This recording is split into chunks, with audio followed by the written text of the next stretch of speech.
ইন্নাল হামদালিল্লাহ নাহমাদুহু ওয়া নাস্তাঈনুহু ওয়া নাস্তাগফিরুহু ওয়া নাউযু বিল্লাহি মিন শুরুরি আনফুসিনা ওয়া মিন সাইয়্যাতি আমালিনা মান ইয়াহদিল্লাহু ফালা মুদিল্লা লাহু ওয়া মান ইউদ্লিল ফালা হাদিয়া লাহু আশহাদু আল্লা ইলাহা ইল্লাল্লাহু ওয়াহদাহু লা শারীকা লাহু ওয়া আশহাদু আন্না মুহাম্মাদান আবদুহু ওয়া রাসূলুহু আম্মা বাদ ফাইন্না খায়রুল হাদিসি কিতাবুল্লাহ ওয়া খায়রুল হাদি হাদি মুহাম্মদ সাল্লাল্লাহু আলাইহি ওয়াসাল্লাম শারিল উমুরি মুহতাসাতুহা অকুল্লু মুহতাসাতু বিদা অকুল্লু বিদাতু দালালা অকুল্লু দালালাতু ফিন্নার আউযু বিল্লাহি সামিউল আলিম মিনাশ শাইতানির রাজিম রাব্বি ইশরাহ লি সাদরি ওয়াসসির লি আমরি ওয়াহলুল উকদাতাম মিন লিসানি ইয়াফকাহু কওলি রাব্বি ইয়াসসিরু ওয়া লা তুয়াসসিরু ওয়া তাম্মিমিল খায়র।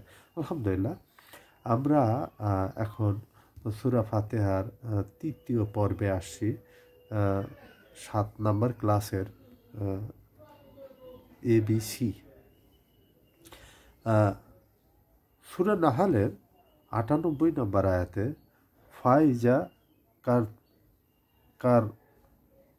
কারাহতাল কোরআনা ফাস্তাইজ বিল্লাহি মিনাশ শাইতানির রাজিম। যদি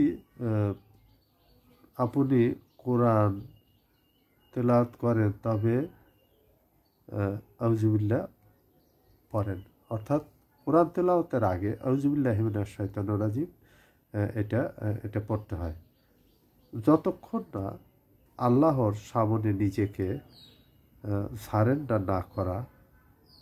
ইল্লা মাশাআল্লাহ। আসলে কোরআন এমন একটা গ্রন্থ এবং কোরআনের পাঠের আগে আউযুবিল্লাহ, কারণ শয়তান সবসময় চায় যে এইখানে একটা কিছু করার জন্য। আর কোরআনে কিছু নিয়ম আছে, সেটা হলো যে কোরআন পড়তে ধীরে ধীরে থেমে থেমে পড়তে হবে, এটা হলো কোরআনের নিয়ম। যদি কেউ কোরআন দ্রুত গতিতে পড়ে এবং কোরআনের 12টা বাজায় দেয়, যেমন আমাদের অনেক সময় হয়, বিশেষ করে তারাবির নামাজে এটা হয়ে থাকে। বুখারী মুসলিমের হাদিস যে সাহাবায়ে কেরামদের কাফেলা এক এলাকা দিয়ে যাচ্ছিল, সেখানে তাদের সর্দারকে কোনো সাপ বিচ্ছু দংশন করছে। তো এসে জিজ্ঞাসা করলো যে আপনাদের ভিতরে কেউ ঝাড় ওজা করতে পারে কিনা। তো তখন এক সাহাবী বলল যে আমি পারি। তখন তিনি গেলেন, সূরা ফাতিহা পড়ে ঝাড়ফুঁক করলেন এবং তারাও অনেক বকশিশ পুরস্কার হিসেবে ছাগল বকরি এইগুলি দিয়ে দিল। পরে কেউ নিল না। পরে রাসূল সাল্লাল্লাহু আলাইহি সাল্লামের কাছে এসে বলল যে তুমি কিভাবে জানলে যে এটা রুকিয়া? যাই হোক, রাসূল সাল্লাল্লাহু আলাইহি সাল্লাম বললেন যে আমার জন্য একটা অংশ রাখো, কারণ এটা হালাল, দাম করে কোনো কিছু বিনিময় এবং কোরআন ব্যবহার করে কোরআন শিক্ষা করিয়ে কোনো ইজরাত নেওয়া এটা। কিন্তু ইমাম আবু হানিফা বলছে ইমামতি করে টাকা নেওয়া হারাম। আর রাসূল সাল্লাল্লাহু আলাইহি ওয়াসাল্লাম হাদিস হলো যে যদি কেউ কোনো মুয়াজ্জিন আযানের বিনিময়ে কোনো উজরাত নেয়, তাহলে তাকে মুয়াজ্জিন রেখো না। এটা কিন্তু তা মুয়াজ্জিন যদি রাখতে রাসূল সাল্লাল্লাহু আলাইহি ওয়াসাল্লাম নিষেধ করে, আযান দেওয়া তো সুন্নাত, তো ফরজ কামে যদি কেউ নেয় সেটা। এখন যদি কেউ কোরআন শিক্ষা দেয় অথবা কোনো কোরআন হাদিস শিক্ষা দেয় দিয়ে যদি ইজরাত নেয়, সেটা ভিন্ন বিষয়। কিন্তু ইমাম আবু হানিফা বলেছেন যে নামাজ পড়িয়ে উজরাত নেওয়া ইমামের বেতন, এটা হালাল নয়, হারাম। যাই হোক, এখনকার ফতোয়া ভিন্ন। কিছু কিছু লোক আল্লাহকে ভয় করে এবং রাসূল সাল্লাল্লাহু আলাইহি সাল্লামকে বেশি ভালোবাসেন। এই যে রাসূল সাল্লাল্লাহু আলাইহি সাল্লামের অধিক ভালোবাসার জন্য তারা অনেক শিরিক কাজ করে ফেলে এবং কুফরি কাজও করে ফেলে। রাসূল সাল্লাল্লাহু আলাইহি সাল্লাম বলেছেন যে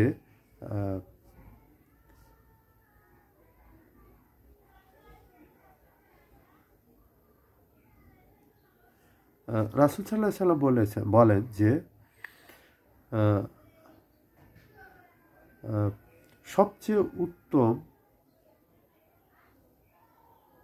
মুআবজা হলো, মানে বিনিময় হলো আল্লাহর কিতাব পড়িয়ে যে অর্জন করা হয় সেটা। সুতরাং আল্লাহর কিতাব পড়িয়ে যদি কেউ সময় দেয়, অথবা ইমাম হোক মুয়াজ্জিন হোক যদি সময় দেয়, তাহলে সেটা ভিন্ন। কিন্তু যদি শুধু নামাজের বিনিময়ে হয়, সেটা এখানে খাটে না। যেহেতু আমরা জানি মুয়াজ্জিন মসজিদের বিভিন্ন দায়িত্বে থাকে এবং সে অনেক কাজ করে থাকে এবং পরিষ্কার পরিচ্ছন্ন, এবং রাসূল সাল্লাল্লাহু আলাইহি সাল্লামের একটা হাদিসও আছে যে তোমরা ইমাম এবং মুয়াজ্জিনের জন্য দোয়া করবে। আমরা তো উল্টা করি, তাদের দিয়ে দোয়া করাই, আসলে কিন্তু তাদের জন্য আমাদের। কারণ ইমাম হলো আমানতদার, জিম্মাদার, এবং মুয়াজ্জিন হলো আমানতদার, কারণ তার উপরে অনেক দায়িত্ব থাকে ইমাম মুয়াজ্জিনের উপরে। এখন টিউশন ফি যে ব্যাপারটা নেওয়া হয়, সেটা শিক্ষা গ্রহণের বিনিময়ে, কিন্তু আসলে তো ইমাম তো শিক্ষা গ্রহণ করায় না, করে মুয়াজ্জিন, এবং তার জন্য কিছু একটা ফি দেওয়া হয় তাকে। এই বিষয়টা অবশ্যই লক্ষ্য রাখা উচিত। এখন যদি কেউ ফি ছাড়া যদি নামাজ পড়ায়, কারণ নামাজ তো তাকে পড়তে হয়, আর কারো না কারণ পড়তেই হয়, এই বিষয়টা লক্ষ্য রাখা উচিত যে আমরা অবশ্যই এটা শেখানো। আমরাও দেখেছি যে বিভিন্ন মসজিদে, বিভিন্ন দেশে, বিভিন্ন মসজিদে এটা করে থাকে, এবং নামাজ শেষে ইমাম অথবা মুয়াজ্জিন সাইডে বসে তাদেরকে কোরআন শিক্ষা দেয় এবং কোরআনের আলোচনা করে। এর বিনিময়ে তারা কোনো পয়সা নেয় না, তারা কোনো হাদিয়া কোনো কিছু নেয় না, কারণ তারা নিজ দায়িত্বে এগুলি করে থাকেন। আর বেশিরভাগই আমাদের ইমাম আবু হানিফা রহমতুল্লাহ আলাইহ, যাই হোক, এটা একটা ফাতাওয়া উনি দিয়েছেন। বুখারী এবং মুসলিমের হাদিস যে লা সালাতা লিমান লাম আকরা ফাতিহাতুল কিতাব, যে নামাজে সূরা ফাতিহা পাঠ করে না তার নামাজ হয় না। বিষয়টা কিন্তু অবশ্যই খুবই গুরুত্বপূর্ণ। সূরা আরাফের 204 নম্বর আয়াতে আছে আর কি, যে যখন কোরআন তেলাওয়াত করা হয় তখন তোমরা চুপ থাকো, যখন কোরআন পাঠ করা হয় তখন তোমরা চুপ থাকো এবং মনোযোগ দিয়ে শোনো, যেন তোমাদের উপর আল্লাহর রহমত বর্ষিত হয়।